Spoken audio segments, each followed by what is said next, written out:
Alors nous avons créé cette collection parce que depuis plusieurs années il y avait un manque, hein, il y avait une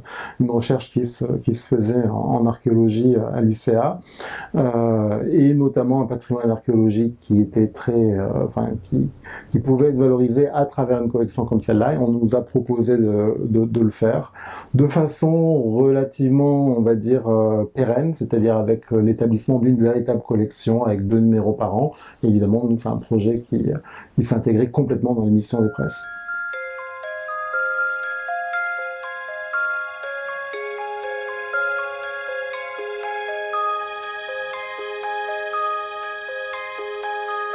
Ça fait plusieurs années que nous, on commence à soit accompagner, soit initier la création de collections. On commence à être assez familier avec les thématiques des centres pour voir émerger des pôles ou des réseaux thématiques qui permettraient de créer des collections de façon cohérente. Alors c'est important qu'il y ait une collection en archéologie à l'UCA parce que le patrimoine archéologique de la région était très peu valorisé au niveau scientifique, hein, enfin je veux dire en termes de publication. Il n'y avait pas de publication de la recherche qui se faisait sur ce patrimoine par rapport à d'autres régions. Donc c'était important de combler ce vide, et notamment c'était important de le faire en lien avec l'identité de la région, même si la collection ne s'interdit pas d'aller voir au-delà, hein, de la région Rhône-Alpes-Auvergne.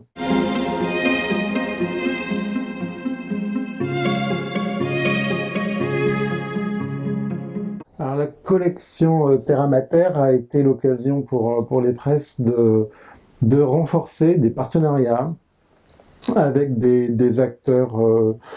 privés et publics autour de cette mission de valorisation scientifique. Alors en clair, ça veut dire tout simplement qu'on a travaillé avec le conseil départemental 63, avec les mairies environnantes, hein, notamment autour du plateau de Gergovie, avec l'INRAP,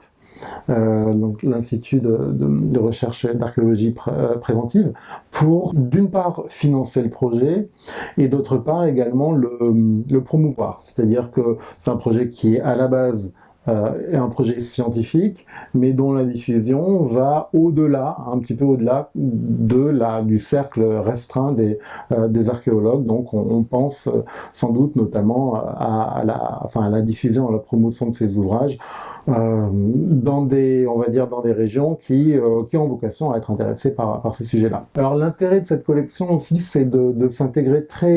de façon très cohérente dans plusieurs projets d'édition qui ont été vraiment marquants en presse universitaire ici. Alors je pense notamment à deux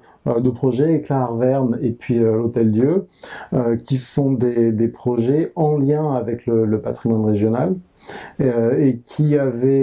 ont toujours, hein, donc vocation à la fois à apparaître comme de l'édition scientifique, mais également une édition scientifique susceptible, hein, d'intéresser un public plus large. Donc là, c'est le cas plus ou moins, hein, avec Terre à Terre, puisqu'on a ici, à travers ces deux ouvrages qui viennent de paraître, et puis les ouvrages qui vont paraître ensuite dans la collection, une sorte de